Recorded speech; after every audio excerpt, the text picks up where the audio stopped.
नमस्कार दोस्तों। चलिए दोस्तों, डीआरडीओ शिफ्टन 10 से लेके गेल सेल भेल और यूपीआरबीएनएल एंड टेक्नीशियन जो भी जितने भी एग्ज़ाम हैं और टेक्निकल एग्ज़ाम हैं उन सभी के लिए वीडियो इंपॉर्टेंट है। अब क्लास 2 चलेगा है आपका, तो यहाँ क्लास 2 वही चलेगा हीट ट्रीटमेंट चैप्टर से। तो हीट ट्रीटमेंट के चैप्टर से अगले क्वेश्चन को देखते हैं दोस्तों कि क्या किस प्रकार से क्वेश्चन है। चलिए, रिवाइज किया जा रहा है। जैसे रैंडम रिवीजन चला रहा हूँ दोस्तों, ये क्लास नहीं चला रहा हूँ, रैंडम रिवीजन। जैसे कि जो लोग कुछ पढ़े हुए हैं उनके लिए बेनिफिट सबसे ज़्यादा रहेगी, और जो लोग कम पढ़े हुए हैं उनके लिए थोड़ा बेनिफिट कम रहेगा। तो कोई दिक्कत नहीं, आप लगे रहिए, बेनिफिट आपको मिलेगा। चलिए अगला क्वेश्चन देखते हैं यहाँ पर क्या कह रहा है। धातु खंड की चिमड़ापन बढ़ जाती है तो नॉर्मलीकरण के द्वारा, जब नॉर्मलाइजिंग करते हैं तो एक ये प्रोसेस है, ये एक प्रक्रिया है। तो धातु खंड में क्या है कि आपका टफनेस, चिमड़ापन आपका बढ़ जाता है। ठीक है।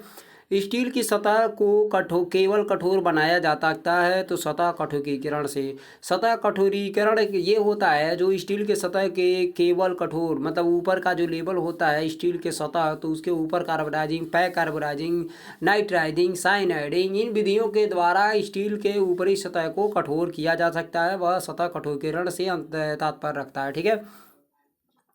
अगला है, यह एक पृष्ठ कठोरीकरण की विधि है। प्रेरण कठोरीकरण, पृष्ठ की बात जब आएगा तो प्रेरण कठोरीकरण की आप ट्रिक मार सकते हैं। अगला क्वेश्चन देख लेते हैं। प्रेरण कठोरीकरण में धातु खंड का बाह्य सतह प्राप्त होती है। कोई धातु खंड है प्रेरण कठोरीकरण में, तो बाह्य सतह प्राप्त कैसी होती है? तो कठोर एवं घिसाय रोधी, मतलब इतना टफ हो जाता है कि घिसाव रोधी हो जाता है, मतलब घिसने से जल्दी समाप्त नहीं होता, जल्दी कटता नहीं है। ठीक है, घिसाव रोधी हो जाता है, घिसता नहीं है जल्दी। अगला है, धातु कणों का साइज बदलना या उन्हें बारीक करना संभव होता है ऊष्मा उपचार के द्वारा। हीट ट्रीटमेंट वो प्रक्रिया है कि किसी भी धातु को क्या है कि क्रिटिकल पॉइंट तक गर्म करते हैं और उसके मालिक्यूलिक कण जो होते हैं उसके इंटरनल या आंतरिक गुणों में कोई सुधार करते हैं, या कोई क्या विकृति बनाते हैं, कोई आंतरिक गुणों में परिवर्तन लाते हैं, तो उसी को हम हीट ट्रीटमेंट या ऊष्मा उपचार कहते हैं। साइज, मैन्युफैक्चरिंग, जो भी चीज़ है धातु के कणों को बदलना ही आपका ऊष्मा उपचार कहलाता है। ठीक है। आगे, धातु की मशीन योग्यता में वृद्धि की जा सकती है ऊष्मा उपचार के द्वारा। मशीन योग्यता मतलब एनलिंग, अभी इसके पहले अगले वीडियो में बताया गया था कि जो एनलिंग है, अगर वो एनलिंग प्रोसेस जिस प्रकार से होती है आपका 723 डिग्री सेल्सियस से 850 डिग्री सेल्सियस तक है, तो उस एनलिंग प्रोसेस में आपका ऊष्मा उपचार यहाँ पे कह रहा है कि मशीनिंग योग्यता, मतलब भट्ठी में गर्म धातु करके उसी में छोड़ दिया जाए तो मशीनिंग करने युग में वृद्धि आ जाती है। ठीक है। तप्तरूपण, शीतरूपण, अन्नरूपण क्रियाओं के फलस्वरूप उत्पन्न आंतरिक प्रतिबलों को दूर किया जा सकता है तो ऊष्मा उपचार के द्वारा किया जा सकता है। कहने का मतलब है, आपका तप्त लाल किया जाए, शीतरूपण किया जाए, या अन्य हैमरिंग, रोलिंग, वेल्डिंग या कोई भी चीज़ की प्रक्रिया की गई है, तो उन सभी प्रतिबलों को, आंतरिक प्रतिबलों को दूर करने के लिए ऊष्मा उपचार किया जा सकता है। निम्न कार्बन स्टील तथा पिटवा लोहे में होता है तो फायराइट होता है। फायराइट निम्न कार्बन स्टील और पिटवा लोहा। पिटवा लोहा राट आयरन जैसे 99.982% अशुद्धियाँ इसमें पाई जाती है, जिसमें से कार्बन, सिलिकॉन, मैग्नीशियम ये सारे होते हैं। बाकी 99.98 पॉइंट पिटवा लोहा कहें तो राट आयरन प्राप्त होता है। इसे फायराइट मतलब प्योर शुद्ध लोहा के नाम से जाना जाता है। ठीक है।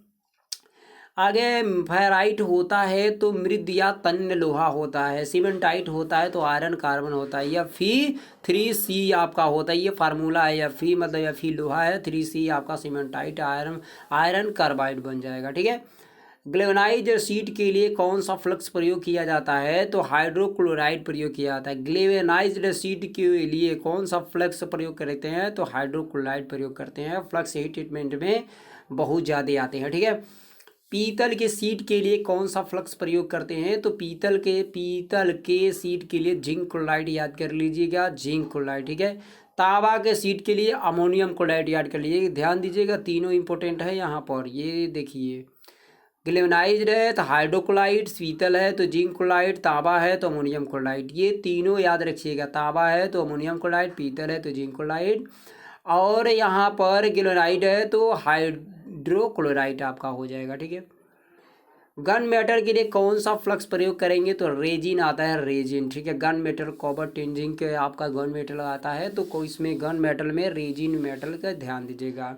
पदार्थ की कठोरता मतलब हार्डनेस का कारण है वह विरोध करता है खुरचे जाने, मतलब स्क्रैचिंग का विरोध करता है। हार्डनेस जब हो जाएगी तो कोई भी धातु है और अगर हार्डनेस हो गया तो इस पर खुरचोगे किसी धातु से तो क्या विरोध नहीं करेगा, वो खुरचाएगा ही नहीं, विरोध कर देगा उसका। ठीक है, आगे बात कर लेते हैं। कटाई टूल औजार के लिए प्रयोग किया जाता है उच्च कार्बन इस्पात, मतलब हाई कार्बन स्टील का प्रयोग कर सकते हैं, हाई कार्बन स्टील। ठीक है, या CS उसको बोलते हैं। आगे अब भंगुर पदार्थ पर चोट लगाने से इसकी तरफ अधिक झुकाव होता है, टुकड़े टुकड़े होना। यहाँ पे क्या कह रहा है, ब्रेक इन पीस। आपका भंगुर पदार्थ पर जब चोट लगाओगे तो इसकी तरफ मतलब अधिक झुकाव होगा, मतलब टुकड़े टुकड़े हो जाएगा। आगे बात करते हैं लोहा ब्रिटलनेस की बात करेंगे तो जैसे कि कास्ट आयरन CI भी टुकड़ा टुकड़ा हो सकता है और PB भी हो सकता है। PB कहे तो लेड या शीशा हो जाएगा। ठीक है, लोहा किस वर्ग का होता है तो लौह चुंबकीय होता है, फेरस मैग्नेटिक होता है। उच्च कार्बन इस्पात मतलब हाई कार्बन स्टील में कार्बन की प्रतिशत मात्रा कितनी होती है? हाई कार्बन स्टील में 0.8 से लेके 1.5% तक होती है, 0.8 से लेके 1.5% तक होती है। ओके, हाई कार्बन में ध्यान दीजिएगा, 1.5 याद रखिएगा। आगे वाला 0.8 घट बढ़ सकता है लेकिन जो 1.5 घट बढ़ नहीं सकता है। High speed steel milling cutter के लगभग हार्डनेस होती है तो 62 HRC, ये फिक्स है दोस्तों। हाइपर रैप्चर कैपेसिटी इसको बोलते हैं। मिलिंग कटर के लिए 62 रखी जाती है, high speed steel milling cutter के लिए। हीट ट्रीटमेंट का उद्देश्य होता है तो स्टील के यांत्रिक गुणों को बदलना। हीट ट्रीटमेंट जो है उसका उद्देश्य होता है हीट ट्रीटमेंट का तो स्टील के यांत्रिक गुणों को बदलना, मैन्युफैक्चरिंग उसके अंदर के गुणों को सुधारना, बदलना। अगला है C50 वाली स्टील के एक कंपोनेंट को 830 डिग्री सेल्सियस पर गर्म किया जाता है। ठीक है, कुछ समय के लिए उसी तापमान पर रखा जाता है, 850 पे रख भी दिया है। जब तेल में क्विंचिंग कर दिया जाता है तो 600 डिग्री सेल्सियस पर फिर उसे गर्म करके तेल में क्विंचिंग किया जाता है। ठीक है, मतलब तेल में क्विंचिंग करेगा, फिर 600 गर्म करेगा, फिर क्विंचिंग करेगा। ठीक है, हीट ट्रीटमेंट की इस विधि का नाम बताइए तो हार्डनिंग एंड टेम्परिंग विधि हो जाएगी। पहले भाई साहब ये वाला 830 पर गर्म किया, फिर नरम किया, फिर क्विंचिंग किया तो वो क्या हो गया, पूरी तरह से हार्ड बन गया। और हार्ड करके फिर से गर्म किया और फिर क्विंचिंग किया तो ये हो गया टेम्परिंग। कहने का मतलब 600 डिग्री सेल्सियस पे फिर किया है ना, ये टेम्परेचर में कमी आ गई है ना। तो जब 600 का टेम्परेचर में कमी आ गई है तो जाहिर सी बात है ये आपका टेम्परिंग हो जाएगा। टेम्परिंग 230 से 500 से लेके 600 के करीब में की जा सकती है। ठीक है, आगे बढ़ते हैं, देख लेते हैं अगला क्वेश्चन क्या कह रहा है। ठीक है,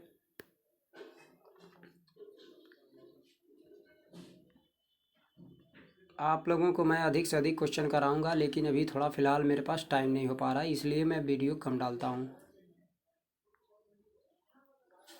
अगला है ग्रे कास्ट आयरन का विशेष गुण है अपमंदक की उच्च क्षमता, डंपिंग ऑफ कैपेसिटी आप हो जाएगा। और ग्रे कास्ट आयरन के विशेष, ग्रे कास्ट आयरन मतलब अपमंदन की उच्च क्षमता, डंपिंग आपका उसमें होता है। ठीक है, जैसे कोई लोहा होता है जब आप पीटते हो तो जंपिंग होता है, उसी प्रकार से एक जंपिंग कैपेसिटी होती है। ग्रे कास्ट आयरन में विशेष ये गुण होता है, जल्दी टूटने का काम नहीं करता है ये। ठीक है, 227 डिग्री सेल्सियस पर 0.77 डिग्री सेल्सियस के साथ इलेक्ट्रॉइड रिएक्शन होता है।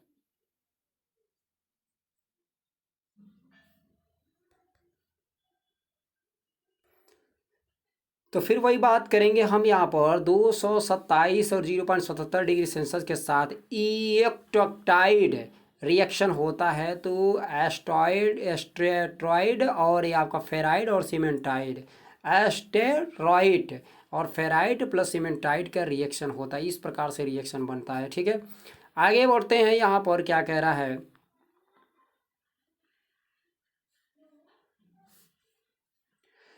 फेरोमैग्नेटिक अल्फा आयरन किस तापमान क्रम पर मिलता है तो 727 डिग्री सेल्सियस से नीचे पर मिलता है। पिटवा लोहा राट आयरन का विशेषतः होता है तो संक्षारण रोधी, मतलब जंग बहुत उस पर कम लगता है, संक्षारण रोधी, जंग बहुत कम लगता है। अगला है श्वेत कास्ट आयरन में कार्बन इस रूप में होता है, सीमेंटाइट के रूप में होता है। श्वेत कार्बन मतलब वाइट कास्ट आयरन में बात करेंगे, सीमेंटाइट के रूप में होता है। ठीक है, अगला है इस्पात स्टील का साइनाइडिंग प्रक्रम इस प्रकार किया जाता है। इस्पात का ऊष्मा उपचार द्वारा सरफेस हार्डनेस बढ़ाने के लिए कार्बन तथा नाइट्रोजन लगाकर किया जाए। स्टील का साइनाइडिंग प्रक्रम इस प्रकार से किया जाता है। इस्पात का ऊष्मा उपचार द्वारा सरफेस हार्डनेस बढ़ाने के लिए कार्बन तथा नाइट्रोजन लगाकर किया जाता है। इस्पात का साइनाइडिंग जब करते हैं, साइनाइडिंग की बात कर रहा है, ठीक है। ये साइनाइडिंग ऐसा शब्द क्यों आता है कि आपका हीट ट्रीटमेंट में कार्बोराइजिंग सीमेंट आपका नाइट्राइडिंग, साइनाइडिंग, आपका अमोनिया, फ्लेम हार्डनिंग, ठीक है, इंडक्शन हार्डनिंग, ये सारे विधियां हैं, उसी विधियों के अंतर्गत में आते हैं, ठीक है। सिक्के कॉइन्स बनाने के लिए कॉपर तथा टीन्स का प्रतिशत होता है। आपका कॉइन्स बनाने के लिए 95% से लेके कॉपर और प्लस 5% आपका टीन होता है। ये 100% में आपका सिक्का बनता है। तांबा और टीन की बात करेंगे, तांबा और टीन की बात करेंगे। शुद्ध लोहा प्योर आयरन की संरचना स्ट्रक्चर होता है तो फेराइट होता है। आपको मैंने बताया कि पिटवा लोहा का 99.98% के करीब में पाया जाता है, ठीक है, लगभग के उद्देश्य से। मोरल धातु में का मुख्य तत्व है तो निकिल कॉपर होता है। मोरल धातु का मुख्य तत्व निकिल कॉपर होता है। मलेबल CI कास्ट आयरन में कार्बन इस प्रकार उपस्थित रहता है। ग्रेफाइट के रेडिएशन के रूप में उपस्थित होता है। मलेबल CI कास्ट आयरन की बात कर रहे हैं, ठीक है। अगला है आपका कोल्ड वर्किंग के बाद प्रतिबल दूर करने के लिए पदार्थ पर यह क्रिया प्रोसेस की जाती है। एनीलिंग की कौन सी की जाती है तो एनीलिंग की जाती है। ग्रे कास्ट आयरन में कार्बन का प्रतिशत मात्रा होती है 3 से 3.75% होती है। कितना? 3 से 3.75% होती है, ठीक है।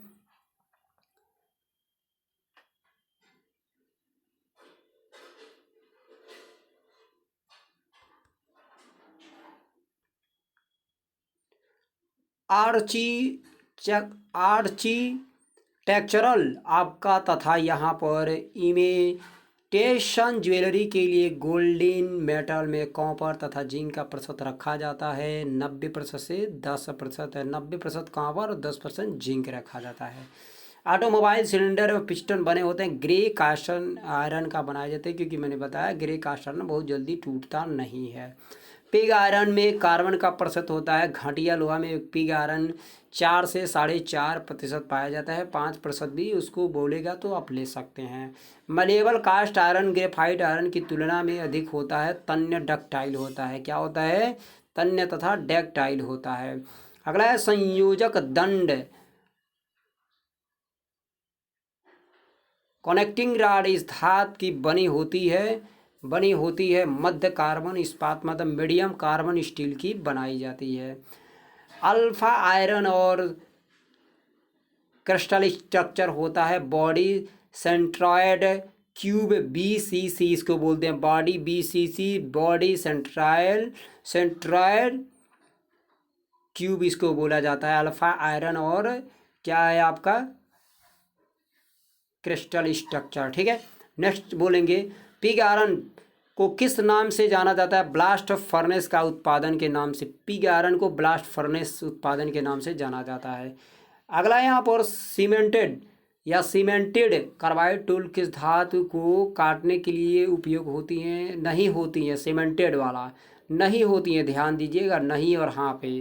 तो स्टील को काटने के लिए सीमेंटेड कार्बाइड टूल्स उपयोग में नहीं होती। अल्फा आयरन क्रिस्टल स्ट्रक्चर होता है तो फेस सेंट्रॉयड क्यूब होता है। यहाँ पर FCC होता है और वहाँ पर क्या आपका बोल रहा था BCC होता है। बॉडी सेंट्रॉयड क्यूब और FCC का फोर्स सेंट्रॉयड क्यूब। चलिए दोस्तों अगले वीडियो में मिलते हैं। नमस्कार दोस्तों।